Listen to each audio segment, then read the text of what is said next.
విజయవాడలోనూ భోగి సందడి నెలకొంది. అక్కడి నుంచి మరింత సమాచారాన్ని మా ప్రతినిధి ప్రసాద్ వివరిస్తారు. ప్రసాద్, ఈ రోజు భోగి పండుగ సందర్భంగా రాష్ట్ర వ్యాప్తంగా భోగి మంటల వైభవం కనువిందు చేస్తుంది. ముఖ్యంగా విజయవాడ సమీపంలోని గొల్లపూడి, అలాగే మైలవరం నియోజకవర్గంలో ఉన్న గొల్లపూడిలో మంత్రి దేవినేని ఉమా గ్రామస్తుల ఆధ్వర్యంలో భోగి పండుగ జరుపుకుంటున్నారు. తెల్లవారుజామునే భోగి మంటలు వేయడంతో మహిళలంతా కూడా ఈ భోగి మంటల చుట్టూ ప్రదక్షిణ చేస్తూ ప్రత్యేకంగా ఈ పాటలు పాడుతూ పాడారు.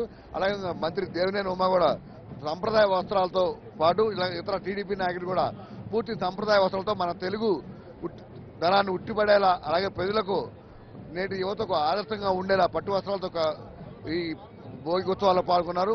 మంత్రి దేవినేని ఉమా గారు కూడా ఉన్నారు. సార్ చెప్పండి, ముందుగా భోగి శుభాకాంక్షలు. సార్, భోగి శుభాకాంక్షలు. సంక్రాంతి పండుగని చాలా పెద్ద ఎత్తున గొల్లపూడి గ్రామ ప్రజలు ప్రతి సంవత్సరం కూడా ఒక ఆనవాయితీగా ఈ భోగి మంటల చుట్టూ మహిళలు సోదరిమణులంతా కూడా ప్రదక్షిణం చేస్తూ ఈ భోగి అందరికీ భోగభాగ్యాలు కలిగించాలని, అందరికీ మంచి జరగాలని, ఏదైతే వాళ్ళ మన ఇంటి దగ్గర ఉన్న ప్రతి ఒక్క పాత వస్తువును కూడా తెచ్చి ఆ భోగి మంటల్లో వేసుకుంటాం. చక్కగా పిల్లలంతా కూడా ఉదయం కల్లా మన సంస్కృతి సాంప్రదాయాలని భావితరాలకు అందించాలని చక్కగా ఈ నగర పట్టణ గ్రామ శోభ ఉన్న ఈ గ్రామంలో అన్ని వర్గాలు, అన్ని కులాలు, అన్ని మతాలు అందరూ కూడా ఈ భోగి పండుగలో భాగస్వామయ్యారు. దక్షిణాయనానికి చివరి రోజు రేపు మకర సంక్రాంతి. ఉత్తరాయణంలోకి దక్షిణాయనం నుంచి సూర్యుడు ఉత్తరాయణంలోకి వస్తారు, మకర రాశిలోకి వస్తారు. ఈ సంక్రాంతి మిక్కిలి ఆనందం కలిగించాలని తెలుగు జాతి చాలా పెద్ద వేడుకగా చేసుకునే పండుగ, 3 రోజుల పండుగ సంక్రాంతి పండుగ. ఈ భోగిలో కూడా అందరూ ఈ చలి కాచుకోవడమే కాకుండా అందరూ ఇక్కడ ఉన్న చెడంతా కూడా పోవాలి. రాబోయే సంవత్సరం కూడా మంచి జరగాలి, మంచిని ఆహ్వానిస్తూ చెడంతా కూడా పారదోలుతూ ఈ చలి మంటల్లో, ఈ భోగి మంటల్లో అదంతా కూడా పోవాలి.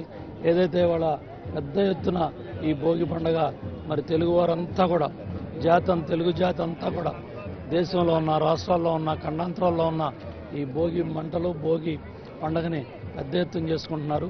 అలాగే ఆరుగాలం కష్టపడి పండించిన రైతు కూడా కొత్త ధాన్యం ఇంటికి వచ్చిన రోజు ఆ కొత్త ధాన్యంతో పాయసాలు చేసుకోవటం కానీ, పిండి వంటలు చేసుకోవటం కానీ, ముత్యాల ముగ్గులు కానీ, హరిదాస్ కీర్తనలు కానీ, గంగిరెద్దుల ఆటలు కానీ చాలా పెద్ద ఎత్తున ఇవాళ సంక్రాంతి శోభ చాలా పెద్దన వస్తూ ఉంది.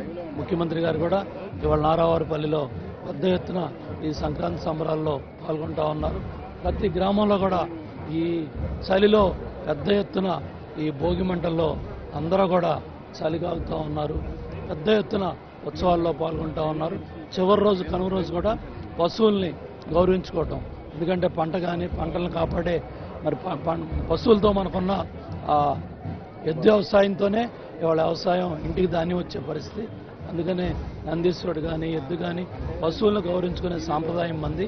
కనుమ పండుగ నాడు కూడా పశుపక్షాలకు కూడా మరి వాటిని ఆరాధిస్తూ, వాటిని గౌరవిస్తూ కనుమ పండుగ కూడా చాలా పెద్ద ఎత్తున జరుపుకుంటాం. ఈ 3 రోజులు తెలుగువారు వేడుకగా చేసుకునే పండుగ సంక్రాంతి పండుగ. అందరికీ సంక్రాంతి శుభాకాంక్షలు తెలియజేస్తూ అందరికీ శుభం జరగాలి, అందరికీ మంచి జరగాలి. ఈ సంవత్సరం, ఈ కొత్త సంవత్సరంలో కొత్త ఆశలతో రాష్ట్రాన్ని అభివృద్ధి చేసుకోవడానికి ముఖ్యమంత్రి చంద్రబాబు గారి నాయకత్వంలో అందరం కూడా సమిష్టిగా రాష్ట్రాభివృద్ధి కోసం, తెలుగు జాతి అభ్యున్నతి కోసం, ఉన్నతి కోసం అందరం కూడా కష్టపడి పనిచేద్దామని అందరికీ సంక్రాంతి శుభాకాంక్షలు. అంటే ఈ సంక్రాంతి పండుగ అంటేనే ప్రతి రైతు లోగిళ్ళలో కూడా ధాన్యం చీరలతో కలకలాడుతూ ఉంటాయి. ఈ ఏడాది పట్టిసీమ కావచ్చు, ఇతర ప్రాజెక్టుల నుంచి కూడా సమృద్ధిగా నీరు వచ్చి 2 పంటలు పండుతున్నాయని మీరు చెప్తున్నారు. ఈసారి ఎట్లా, ఈ సంక్రాంతికి ఎట్లా ఉంది మీ వైపు నుంచి ఇరిగేషన్ మంత్రిగా?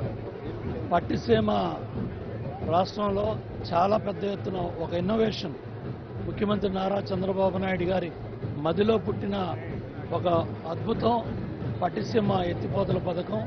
దానివల్ల కృష్ణా డెల్టాలో 13 లక్షల ఎకరాలు, వెస్ట్ గోదావరి, కృష్ణా, గుంటూరు, ప్రకాశంలో పెద్ద ఎత్తున 4 సంవత్సరాల్లో పంటలు పండించుకోగలిగాం.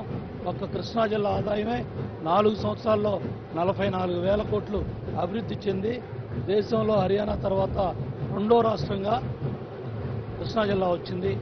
ఆంధ్రప్రదేశ్లో కృష్ణా జిల్లా వచ్చింది. రేపు మార్చి 2019 తర్వాత హర్యానాను కూడా దాటి కృష్ణా జిల్లా 670 జిల్లాలు దేశంలో మొదటి జిల్లాగా రాబోతూ ఉంది. ఈ మేరకు ఈ నీళ్ళన్నీ కూడా శ్రీశైలం దగ్గర నుంచి తెలుగంగ కావచ్చు, పోతిరెడ్డిపాడు కావచ్చు, అంద్రినివ కావచ్చు, గాలేరు నగర్ ద్వారా ఇవాళ కర్నూలు, అనంతపురం, అదేవిధంగా కడప, ఈ 3 జిల్లా కూడా పెద్ద ఎత్తున కృష్ణా జలాలు తీసుకెళ్ళాం. నెల్లూరు జిల్లా కూడా వర్షపాతం ఇబ్బంది ఉన్నా కృష్ణా జలాలు ఇచ్చాం, ఒక పంట కాపాడుకోగలిగాం. మళ్ళీ అదేవిధంగా ఈ నెలలో చిత్తూరు జిల్లాలో కూడా కృష్ణమ్మ ప్రవేశిస్తూ ఉంది. మూడు దశాబ్దాల క్రితం మహానుభావుడు స్వర్గీయ నందమూరి తారక రామారావు గారు వేసిన విత్తనం తెలుగంగ, అంద్రినివ, గాలేరు నగరి. ఇవాళ వాటి ద్వారా పెద్ద ఎత్తున ముఖ్యమంత్రి గారు వేల కోట్ల రూపాయలు ఖర్చు పెట్టి రాయలసీమలో కూడా ఈ వర్షపాతం తక్కువ ఉన్నా కూడా పంటలు పండించి ఒక హార్టికల్చర్ హబ్గా రాయలసీమను తయారు చేస్తూ ఉన్నారు. రాష్ట్రం మొత్తం సర్దార్ గౌతులచ్చన్న తోటపల్లి ప్రాజెక్టు కావచ్చు, అదేవిధంగా గోదావరి కృష్ణ అనుసంధానం కావచ్చు, నదుల అనుసంధానం కావచ్చు, పట్టిసీమ కావచ్చు, పోలవరం ప్రాజెక్టు శరవేగంగా 64% పనులు దాటొచ్చు. వీటన్ని కూడా మొత్తం కూడా శరవేగంగా అన్ని జిల్లాల్లో కూడా నెల్లూరు బ్యారేజ్, సంగం బ్యారేజ్, వేలుగొండ ప్రాజెక్ట్ అన్ని ప్రాంతాల్లో కూడా ప్రాజెక్టులు పరిగెత్తిస్తూ ఉన్నారు ముఖ్యమంత్రి గారు. ముఖ్యమంత్రి గారి నాయకత్వంలో ఈ 4 సంవత్సరాల్లో కూడా 4.5 సంవత్సరాల్లో వేసిన ప్రతి పంట కాపాడగలిగాం. రాబోయే రోజుల్లో కూడా పోలవరం అనే ఒక అద్భుతం, ఒక ఈ రాష్ట్ర ప్రాణనాడి, జీవనాడి లాంటి ప్రాజెక్టు రేపు 2019 జూన్, జూలై కల్లా గ్రావిటీతో చంద్రబాబు నాయుడు గారు పోలవరం నీళ్లు తీసుకురాబోతున్నారు. ఈ పోలవరం ప్రాజెక్టు వల్ల రాష్ట్రంలో 13 జిల్లాల ముఖ చిత్రం మారిపోతూ ఉంది. ఇది పెద్ద ఎత్తున తెలుగువారి జీవితాల్లో వెలుగును తీసుకురాబోతూ ఉంది. ఈ కొత్త సంవత్సరం, ఈ సంక్రాంతి అందరికీ శుభం జరగబోతూ ఉంది. పంటలు పండబోతూ ఉన్నాయి. అందరికీ సంతోషం, అందరికీ ధన్యవాదాలు, అందరికీ సంక్రాంతి శుభాకాంక్షలు. ఇది ముఖ్యంగా ఈ భోగి పండుగ పర్వదినం సందర్భంగా మొత్తం అంతా కూడా ఘనంగా జరుపుకుంటున్నారని ముఖ్యంగా గొల్లపూడిలో ఇక్కడ మంత్రి దేవినేని ఉమా ఆధ్వర్యంలో మొత్తం వందలాది మంది గ్రామస్తులు పాల్గొన్నారు. ఇదేవిధంగా ఈ మన హిందువుల సంప్రదాయమైన ఈ 3 రోజులు పెద్ద పండుగను అందరూ కూడా రాష్ట్ర ప్రజలందరూ ఘనంగా జరుపుకోవాలని ఆయన కోరుతున్నారు. మరోవైపు ముఖ్యమంత్రి చంద్రబాబు నేతృత్వంలో పోలవరం, పట్టిసీమ ప్రాజెక్టుల వల్ల రైతులు కూడా చాలా సుభిక్షంగా ఉంటారు. ఇప్పటికే పట్టిసీమ వల్ల డెల్టా ఎండిపోకుండా కాపాడుతున్న పాటు రాయలసీమ కూడా నీరు అందించామని, అదేవిధంగా ఈ 2019లో పోలవరం పూర్తయితే ఏపీ రాష్ట్రం, ఆంధ్రప్రదేశ్ రాష్ట్రం సస్యశ్యామలంగా ఉండటంతో పాటు రైతులు 2 పంటలతో వాళ్ళ ఇల్లు కూడా కలకలలాడతాయని చెప్పి దేవినేని ఉమా చెప్తున్నారు.